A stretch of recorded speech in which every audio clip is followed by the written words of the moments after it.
नमस्कार दोस्तों, आपका फिर से स्वागत है एक और इंस्पिरेशन कहानी में। आज हम आपको बताने वाले हैं कि अपने दुखों से मुक्ति कैसे पा सकते हैं और हम कोई भी परेशानी से छुटकारा कैसे पा सकते हैं। आज मैं आपको एक दुखी राजा और बुद्ध की कहानी सुनाने वाला हूँ।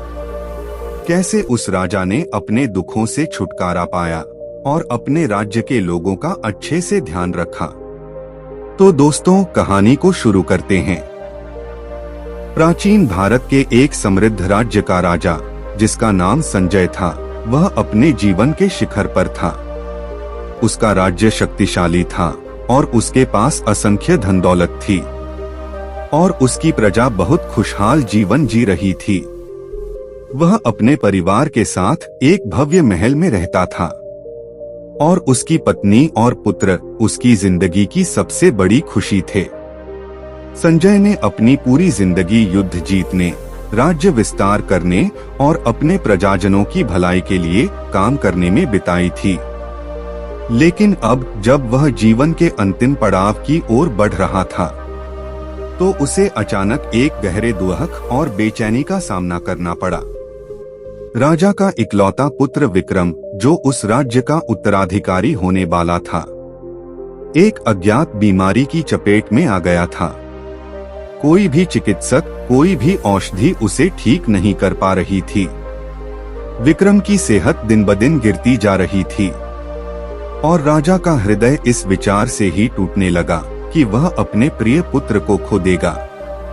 इस अनहोनी की आशंका ने राजा संजय की रातों की नींद और दिन का चैन छीन लिया। वह किसी भी कीमत पर अपने पुत्र को जीवित रखना चाहता था, लेकिन उसके सभी प्रयास विफल हो रहे थे। राजा की यह दुर्दशा उस समय की है जब मृत्यु और जीवन की स्थायिता के सत्य से वह अनजान था।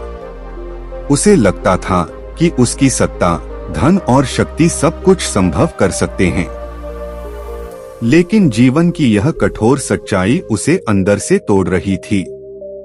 राजा की उदासी पूरे राज्य में छा गई थी। प्रजा भी चिंतित थी, क्योंकि वह जानती थी कि राजा संजय अपने पुत्र से कितना प्रेम करते हैं। राजमहल के अंदर का माहौल भी अत्यंत तनावपूर्ण था। रानियां, मंत्री और दरबारी सभी विक्रम की बिगड़ती हालत को देखकर दुखी थे, लेकिन कोई भी राजा के दुख को कम नहीं कर पा रहा था। राजा का मन इतना अशांत हो गया था कि वह राजकाज के कार्यों में भी ध्यान नहीं दे पा रहा था। उसकी सारी ऊर्जा और समय अपने पुत्र के स्वास्थ्य की चिंता में लगा हुआ था। राज्य की रक्षा और शासन की जिम्मेदारियों को उसने अपने मंत्रियों के कंधों पर डाल दिया था, जबकि वह स्वयं अपने पुत्र के जीवन के लिए ईश्वर और देवी देवताओं से प्रार्थना कर रहा था। इसी बीच राजा ने सुना कि बुद्ध, जो अपने ज्ञान और करुणा के लिए प्रसिद्ध थे, उनके राज्य के निकट के गांव में आए हैं। बुद्ध की ख्याति एक ऐसे ज्ञानी के रूप में थी जिन्होंने जीवन के गहरे रहस्यों का पता लगाया था और जो लोगों को दुख से मुक्त होने का मार्ग दिखा सकते थे। राजा के मन में एक नई उम्मीद जगी। उसने सोचा, यदि कोई व्यक्ति मुझे इस दुख से मुक्त कर सकता है, तो वह बुद्ध ही हो सकते हैं। राजा ने तुरंत अपने सेवकों को बुलाया और आदेश दिया कि बुद्ध को राजमहल में आमंत्रित किया जाए, ताकि वे उसके पुत्र की बिगड़ती हालत पर कोई मार्गदर्शन दे सकें। कुछ दिनों बाद बुद्ध अपने शिष्यों के साथ राजा संजय के महल में पहुंचे। महल में उनका भव्य स्वागत किया गया। राजा ने उनके चरणों में गिरकर अपनी व्यथा व्यक्त की और उनसे विनती की और कहा, हे बुद्ध, आप संसार के सबसे ज्ञानी और करुणामयी हैं। मैं एक पिता हूँ और मेरे पुत्र की हालत दिन ब दिन बिगड़ती जा रही है। मैंने हर संभव उपाय किए, हर चिकित्सक से परामर्श लिया, लेकिन कुछ भी काम नहीं आ रहा। आप ही मुझे इस दुख से मुक्त कर सकते हैं। कृपया मेरे पुत्र को जीवन दान दें। बुद्ध ने राजा की बात ध्यानपूर्वक सुनी वे कुछ देर तक मौन रहे, फिर उन्होंने कहा, हे राजन, जीवन और मृत्यु का खेल अपरिहार्य है। जो जन्म लेता है उसे मृत्यु का सामना करना ही पड़ता है। इसे कोई भी टाल नहीं सकता। तुम्हारा दुख इसलिए है क्योंकि तुम इस सत्य से अनजान हो, लेकिन इस दुख से मुक्त होने का मार्ग है और मैं तुम्हें उस मार्ग पर चलने के लिए तैयार कर सकता हूँ। राजा, जो किसी चमत्कार की उम्मीद कर रहा था, बुद्ध के उत्तर से थोड़ा निराश हुआ। उसे लगा कि बुद्ध उसके पुत्र को ठीक नहीं करेंगे, लेकिन फिर भी उसने विनम्रता से पूछा, हे बुद्ध, आप जो कह रहे हैं वह सत्य हो सकता है, लेकिन मैं अभी भी अपने पुत्र को खोने के लिए तैयार नहीं हूँ। क्या कोई तरीका नहीं है जिससे मैं उसे बचा सकूं? बुद्ध मुस्कुराए और बोले, हे राजन, तुम्हें अपने दुख से छुटकारा पाने के लिए पहले सत्य को समझना होगा। मैं तुम्हें एक कार्य देता हूँ। तुम अपने राज्य में जाओ और एक ऐसा घर ढूंढो जहाँ कभी किसी ने कोई प्रियजन न खोया हो। अगर तुम ऐसा घर ढूंढ पाओगे तो मैं तुम्हारे पुत्र को जीवन दान दूंगा। राजा ने यह कार्य चुनौती के रूप में लिया और तुरंत अपने घोड़ों पर सवार होकर राज्य के विभिन्न हिस्सों में जाने का निर्णय लिया। उसे लगा कि यह कार्य कठिन नहीं होगा, क्योंकि उसके राज्य में बहुत से संपन्न और सुखी परिवार रहते थे। लेकिन बुद्ध ने उसे एक महत्वपूर्ण सच्चाई सिखाने की योजना बना ली थी।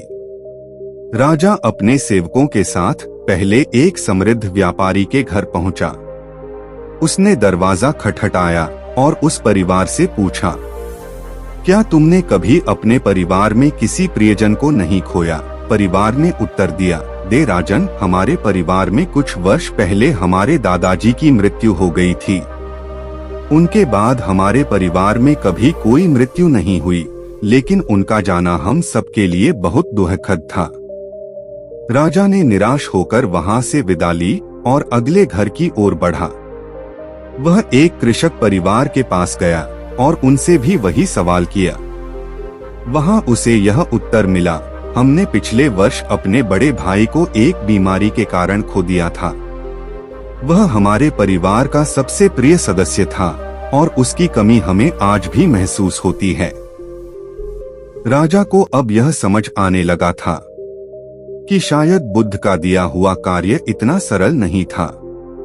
वह एक परिवार से दूसरे परिवार तक जाता रहा, लेकिन हर जगह उसे यही उत्तर मिलता कि किसी न किसी रूप में हर परिवार ने किसी प्रियजन को खोया था। चाहे वह किसी की माँ हो, पिता हो, भाई हो या कोई अन्य निकटतम संबंधी, हर घर ने मृत्यु का सामना किया था। जैसे जैसे राजा संजय इस यात्रा पर आगे बढ़ता गया, उसके मन में एक नया विचार जन्म लेने लगा। उसने अब तक अपने दुख को अनोखा समझा था।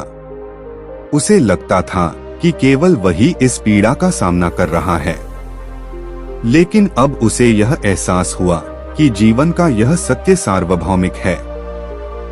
मृत्यु और दुख हर किसी के जीवन का हिस्सा होते हैं और इससे कोई भी बच नहीं सकता। इस सच्चाई का एहसास होते ही राजा के मन में शांति आने लगी। वह अब यह समझने लगा था कि उसके पुत्र की मृत्यु भी जीवन के इसी क्रम का हिस्सा है और इस सत्य को स्वीकार करने के अलावा कोई और उपाय नहीं था। राजा ने सोचा, मैंने अब तक जीवन को केवल एक ही दिशा में देखा था, सुख, संपत्ति और सत्ता के माध्यम से, लेकिन अब मुझे यह एहसास हो रहा है कि जीवन का असली अर्थ इन सबसे परे है। जीवन का असली सत्य उस शांति और संतुलन में है जिसे हम अपने भीतर खोज सकते हैं। कुछ दिनों की यात्रा के बाद राजा संजय वापस बुद्ध के पास आया। उसने बुद्ध के चरणों में प्रणाम किया और कहा, हे बुद्ध, मैंने सत्य को खोज लिया है।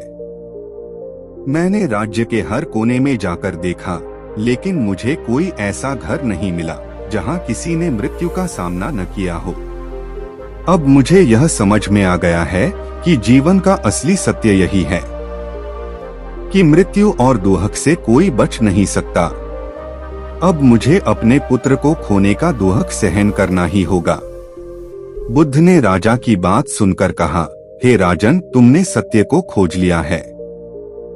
दुहक जीवन का एक अविभाज्य हिस्सा है, लेकिन इस सत्य को समझकर ही हम दुहक से ऊपर उठ सकते हैं। अब तुम्हारे पास यह शक्ति है कि तुम अपने पुत्र की मृत्यु को स्वीकार कर सको और इस दुहक से मुक्त हो सको। राजा संजय ने बुद्ध की इस शिक्षा को आत्मसात कर लिया। उसने अब यह निर्णय किया कि वह अपने जीवन में ध्यान और मौन का अभ्यास करेगा, ताकि वह अपने भीतर शांति और संतुलन को प्राप्त कर सके। बुद्ध ने उसे ध्यान और अष्टांगिक मार्ग की शिक्षा दी। राजा का आत्म साक्षात्कार। राजा संजय ने बुद्ध की शिक्षा को पूरी तरह से आत्मसात कर लिया। बुद्ध ने उसे अष्टांगिक मार्ग और ध्यान की गहराइयों में जाने का मार्ग दिखाया, जिसमें सम्यक दृष्टि, सम्यक संकल्प, सम्यक वाणी, सम्यक कर्म, सम्यक आजीविका, सम्यक प्रयास, सम्यक स्मृति और सम्यक समाधि शामिल थे। राजा ने अब यह समझ लिया कि बाहरी सुख सुविधाओं से प्राप्त संतोष स्थायी नहीं है। असली शांति और संतोष तो आंतरिक समझ और आत्म साक्षात्कार से प्राप्त होते हैं। बुद्ध के मार्गदर्शन में राजा ने अपने महल के एक शांत स्थान में एक ध्यान कक्ष बनवाया, जहां वह प्रतिदिन कुछ समय ध्यान और मौन में बिताने लगा। धीरे धीरे उसके मन की बेचैनी शांत होने लगी। वह अपने पुत्र विक्रम की बीमारी और उसकी आसन्न मृत्यु को स्वीकार करने में सक्षम हो गया। विक्रम की बीमारी के साथ संघर्ष करते हुए भी राजा ने अपने मन में शांति और स्थिरता का अनुभव करना शुरू कर दिया। वह अब समझ गया था कि जीवन में हर चीज अस्थायी है और इसे स्वीकार करके ही हम सच्ची शांति प्राप्त कर सकते हैं। विक्रम की मृत्यु और राजा का शांति में प्रवेश। कुछ दिनों बाद राजा का पुत्र विक्रम अपने जीवन की अंतिम सांसें लेने लगा। महल में गहरा शोक छा गया और सभी परिजन और दरबारी दुख में डूब गए। लेकिन इस बार राजा संजय पूरी तरह से तैयार था।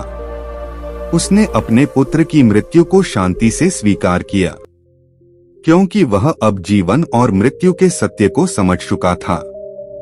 उसने विक्रम के शरीर को अपने हाथों से विदाई दी और उसके अंतिम संस्कार में पूरी गरिमा के साथ सम्मिलित हुआ। राजा ने अपने पुत्र की मृत्यु को एक परिवर्तन के रूप में देखा, न कि एक त्रासदी के रूप में। यह बदलाव उसकी मानसिकता का परिणाम था, जो उसने बुद्ध की शिक्षाओं से सीखा था। उसने इस क्षण में न केवल अपने पुत्र को विदाई दी, बल्कि अपने भीतर के दुख और मोह को भी विदा किया। विक्रम की मृत्यु के बाद राजा ने अपने राज्य को एक नई दिशा देने का निर्णय लिया। उसने बुद्ध के उपदेशों के आधार पर अपने राज्य में ध्यान, करुणा और अहिंसा के सिद्धांतों का प्रचार प्रसार किया। राजा ने अपने दरबार में कई साधु संतों और विद्वानों को आमंत्रित किया, जो प्रजा को ध्यान और आत्मज्ञान का मार्ग दिखा सकें। राज्य में नए ध्यान केंद्र और आश्रम स्थापित किए गए, जहां लोग अपने मन की शांति के लिए ध्यान और योग का अभ्यास कर सकते थे। राजा संजय ने स्वयं अपने जीवन में साधारणता और संतुलन का अनुसरण किया।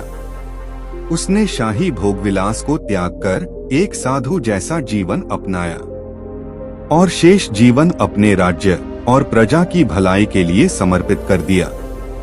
राजा ने बुद्ध के साथ अपनी यात्रा के दौरान प्राप्त किए गए ज्ञान को अपने राज्य के हर कोने में फैलाया। अब वह केवल एक शासक नहीं था, बल्कि एक ज्ञानवान मार्गदर्शक बन चुका था। उसके राज्य में प्रजा न केवल भौतिक रूप से समृद्ध थी, बल्कि आध्यात्मिक रूप से भी उन्नत हो रही थी। लोग अब केवल अपने भौतिक सुखों की चिंता नहीं करते थे, बल्कि ध्यान, करुणा और आत्म साक्षात्कार के महत्व को समझने लगे थे। राजा के जीवन में जो परिवर्तन आया था, उसने पूरे राज्य की सोच और जीवन शैली को बदल दिया। अब राज्य में पहले की तरह सत्ता और धन के पीछे भागने के बजाय लोग शांति और सद्भाव की खोज में लग गए थे। राजा संजय ने बुद्ध को धन्यवाद देते हुए कहा, हे बुद्ध, आपकी शिक्षाओं ने मुझे जीवन का असली अर्थ समझाया है। आपने मुझे इस अनंत दोहक से मुक्त किया है और मुझे आंतरिक शांति प्राप्त करने का मार्ग दिखाया है। अब मैं जानता हूँ कि जीवन का असली सुख अपने भीतर के सत्य को पहचानने और उसे अपनाने में है। बुद्ध ने राजा की ओर देखकर मुस्कुराया और कहा, हे राजन, तुमने सच्चा मार्ग खोज लिया है। यही जीवन का सत्य है कि दुख अनिवार्य है, लेकिन इसे समझकर और स्वीकार करके हम उससे ऊपर उठ सकते हैं।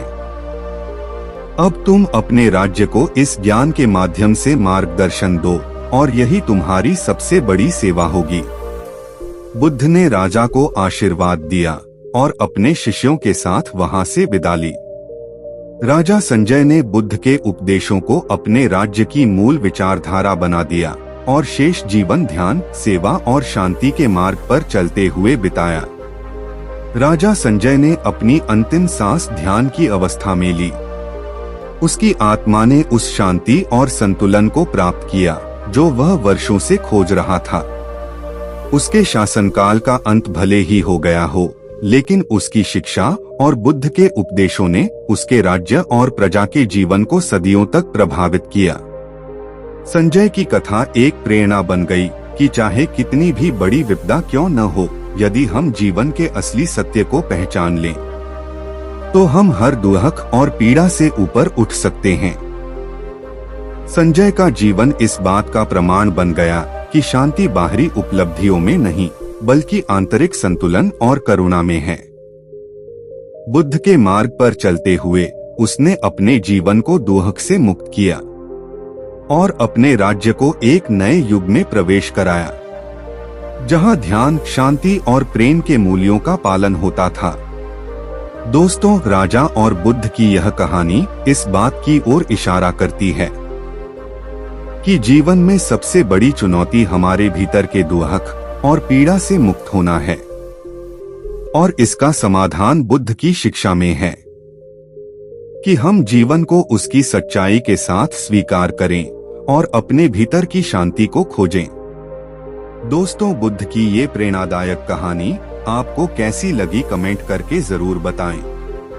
और ऐसी ही ज्ञान से भरी बुद्ध की कहानियां सुनने के लिए हमारे चैनल बुद्ध ज्ञान को सब्सक्राइब जरूर करें। नमो बुद्धाय नमः।